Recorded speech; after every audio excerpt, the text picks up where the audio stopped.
Picture it. It's just about 3 weeks after the beginning of the Charlotte uprising. Keith Lamont Scott has been killed by a police officer, and 2 nights later, Justin Carr, an organizer and advocate, is killed in the middle of a peaceful march in the city. The city of Charlotte is about as tense as you can imagine it. After an open comment session at City Council, in which, strangely, according to the rules of governance, the City of Council members could only listen to the words of residents but could not respond, it feels as if any new kind of relationship is impossible to create in a public space. Just the next day, I get a call to see if the Unitarian Universalist congregation I'm then serving would be willing to host a public dialogue amongst community members to be facilitated by some of the organizers. Of course, I agree in a second, and as I hang up the phone, I remember the city council session that ended with a declaration of blank all y'all. Oh my God, is my first thought. What have I agreed to host? Then quickly afterward, I realized that these are organizers I know. One of them was raised in a nearby Unitarian Universalist congregation. These are people I trust. The hours tick by quickly, and 24 hours later, it is time for the conversation. The small sanctuary is filled to the max with the candles table for joys and sorrows pushed to the very corner. Sign-ups for petitions and letters to congressional leaders line the counter, along with sweet tea and lemonade for the attendants and a collection of photographs by a local artist. It is all very you. I realize how nervous I am as the gathering begins and I'm welcoming everyone, and I look down and my hands are shaking. Then one of the organizers steps forward and introduces themselves and says, "We are going to have some time to share in small groups, but before we do, we're going to take a moment to name some agreements of how we're going to be in relationship with one another this evening." The group was asked to consider what mattered most to them and to name it. What mattered most to them that would allow them to be real with one another in that space and to be safe. I felt my body exhale, and I felt tears start to come to my eyes as I realized we were making a covenant. Oh my gosh, I thought. In the most impossible of moments, we were making a covenant. Flashback even further, more than a decade ago. I am in my very first student ministry, the first year of seminary, and I am headed to my first board meeting as a student intern. Everything about congregational life is exciting to me. I swear that first board agenda had glitter all over it, sparkled. The light shined in a way that they never had before, and the chair somehow felt as if it just bolstered your sense of self. So I was a little surprised when shortly after the opening reading from the minister and the check-in, when we began a conversation of how to add a ramp into the sanctuary so that the lectern and the pulpit and the chancel table would be accessible. They weren't currently. When Alice, who'd been a member of the congregation since before she was born, she was 83 years old, stood up and pounded her fist on the table that the board was gathered at and said, "I will not see this sanctuary desecrated with a ramp. I resign." And she stormed out. I immediately rose to follow her, and it was then that I felt the hand of my internship supervisor on my arm. "You will not chase her. Sit down."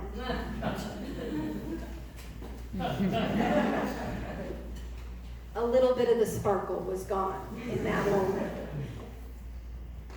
He reread the board covenant, and the meeting went on as the discussion continued about the ramp. 2 days later, I was shocked when I went into the church and saw Alice sitting at the administrator's desk, folding orders of service. And then my jaw hit the floor as the minister came into the office and handed her a cup of coffee. At our session that we had every week where I would check in about my internship and the congregation, I began like flabbergasted. "What on earth? She just walked out." He looked at me and said, "Robin, this congregation has a lot of patterns in it, a lot of behaviors. We have a way of being here. And some of those ways need to change. It's hard on Alice. She grew up in this congregation and got used to threatening to leave or resign to get what she wanted. But this church is dying, and we can't keep doing this. She was out of covenant. But you brought her coffee. And we have found our way back into covenant, Robin. It's not a contract. When one party walks out, that doesn't mean any of the rest of us are absolved from keeping our end of the agreement. It's a covenant. We each hold our promises even if someone breaks theirs. Alice is willing to work on this, and she needs the ramp too. We started the conversation because she can no longer come up the steps for the readings. We have to expand access. A colleague, Reverend Karen Madrone, recently reminded me of some of the wisdom on covenant. In this case, it came from Call the Midwife. One of the characters said, "The quarrel is not between ourselves," in this case meaning the nuns in the show. "The quarrel is between one's own desires and that which is demanded. The quarrel is between the body and its longings, the soul and its terrors, the mind yearning to be free. The quarrel defines us. It drives us forwards, upwards. You must embrace the quarrel. The quarrel will lead us to the answer. It is everything we are." The quarrel, I later understood, wasn't between Alice and the minister, or Alice and the board, or even Alice and the church as I first perceived it. The quarrel, in a more profound and real sense, was about the covenant that had drawn Alice into the quarrel within herself. And so this brings us to covenant, which is the theme of this month. Wim spoke wisely last week on the theme of identity and the tension or quarrel between the individual and the group. Too much group, right, leads to groupthink and the dissolution of the individual. On the other hand, too much individual is actually impossible. We remain a species that like to group and sometimes cluster, but we try for group. And truly, a human being, Wim reminded us, can't understand themselves entirely alone. We understand ourselves in relationship to the world and to one another. Thus begins the dilemma of nearly any group, most especially the groupings of our spiritual ancestors who found themselves fleeing religious conflict and suddenly confronted with the freedom to create their own group, and with no earthly idea of how to do it. Flash back with me now, way back to the 1600s. It's the 1630s, and a small group in Dedham, Massachusetts meets for nearly a whole year trying to decide what it will mean to be a religious group.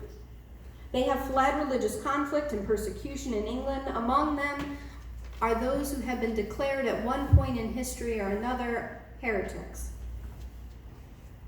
They are fearful of the corruption of organized religion, having lived up close to it. So they begin trying to figure out what to do with the freedom that they've traveled so far to have.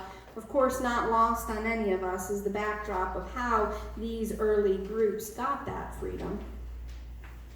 They meet in homes and they spend days which turn into weeks, which turn into months, discussing all manner of things. Yes, the Bible comes up, but you might be curious to know that in Alice Blair Wesley's study of their notes, they took meticulous notes of these meetings. The most common words that arise in these notes are affection, affections, affectionately, embrace, love, loving, lovingly. Consider, she says, that famous covenant that so many Unitarian Universalist congregations used Sunday after Sunday, and which Reverend David Bumbaugh had altered as an invocation and affirmation. Love is the doctrine of this church. What these early groupings discover in Dedham, Massachusetts, after a long year of study, is that homes are too small and casual to gather in. And yet the formation of a church with a creed seems too formal to create the kind of community, the kind of affections and love that they aspire to between one another. They conclude that they will use covenants, sacred promises that will guide their relationships with each other. Today, we describe our lineage to these communities as having congregational polity, but Alice Blair Wesley reminds us that that phrase just means covenantal organization. They created covenants within these churches and then later among the churches as well. Covenants are the one piece of our spiritual ancestry that we can trace all the way back to the beginning. And they remain, in my own experience, the hardest thing to live into in the context of community. Flash forward to our own community. What does the covenant mean in our context? It's a tall order to say that love is the doctrine of this church. A creed, a statement of belief that allows some in and some out would be a far clearer and easier course to enforce. We are now in the process, right now, of writing a covenant that has aspirational and behavioral qualities. We have the covenant of the 7 principles found in the front of your charcoal gray hymnals, and a short covenant implied in our bylaws. But what does it mean to have a covenant that guides us when the way gets tough, when things aren't clear, when we have to make decisions, or when conflict arises and it just seems easier to quit and to leave, to resign, and to storm out? What will our covenant say to help us stay and work through? The activity we did just moments ago is a fascinating one, that we could create a covenant without a whole lot of words which you use, love, right? Getting the right word. Without exchanging words amongst one another. But aside from maybe taking a snapshot, how do we take that covenant and create something that can be taught to each generation that follows, each new person that walks through our doors, each child that comes into our community? I think the answer is perhaps embedded in those early words that were used so often in those gatherings. Affection, affections, love, lovingly. Not a love that is merely a fleeting feeling, but a real love that calls us to commitment and action. When I went searching for a religious community, I made an alphabetical list. I am a self-confessed orderer. And I found community after community. At some point, I would find a belief, and all these communities were gathered around beliefs that I didn't agree with, and so I left. Again and again and again and again. And really, sometimes I was leaving because I didn't agree with a belief, but really because there was a conflict with someone, or something happened that I didn't like. So I was thrilled when I found a Unitarian Universalist community, and it was guided around a set of agreements of being in relationship with an openness that if my beliefs changed, I could still stay in that community. I was thrilled until the minister did something I disagreed with. The minister at that time saw himself as a straight ally to the LGBT community, and he was, and he decided on his own that he would stop officiating any weddings until same-sex weddings were possible in our state. The problem is, he told folks he was doing this as an ally to gay and lesbian members in the community, but he never spoke to any of us about it. I actually disagreed with his stance and didn't agree with the fact that he was saying he was doing this on my behalf. Long story short, I quickly realized that the covenant called me to engage in this conflict. That unlike all the other places I'd been, I couldn't just walk out. I had actually, when I joined that community, said yes to a covenant. A set of agreements of being in relationship that meant I would move toward this conflict, even though everything in my history told me to run. So after several weeks, I got up the courage to set up a meeting and to have a conversation. What I had to learn was not only how to say yes to a set of agreements, but how to re-covenant, how to call someone into right relationship. And together, my first Unitarian Universalist minister and I found our way back into right relationship. That's the beauty and challenge of Unitarian Universalist community, and perhaps why we sometimes stay small.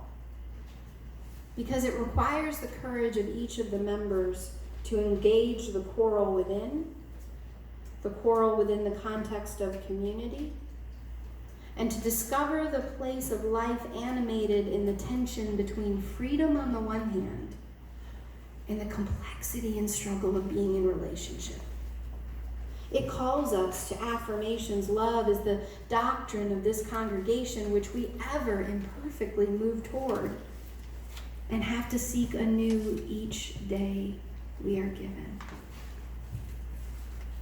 I believe, like Alice, that our great covenant begins within and calls us to ever affirming and promoting that love through our lives. It is, as we so often say and put on bumper stickers, deeds, not creeds. If we are willing to risk for love, willing to risk ourselves being changed, to engage the quarrel within and how love manifests among and around us, then I think we could have, for however brief a sojourn, an experience of that beloved community that our spiritual ancestors have sought age after age.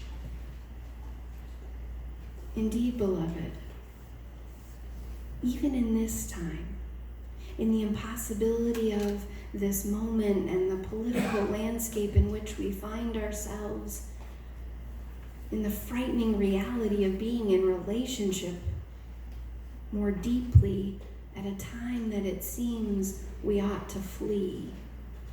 Indeed, may we find the courage that our ancestors once found to affirm that love be the doctrine of this church. May it be so. Amen.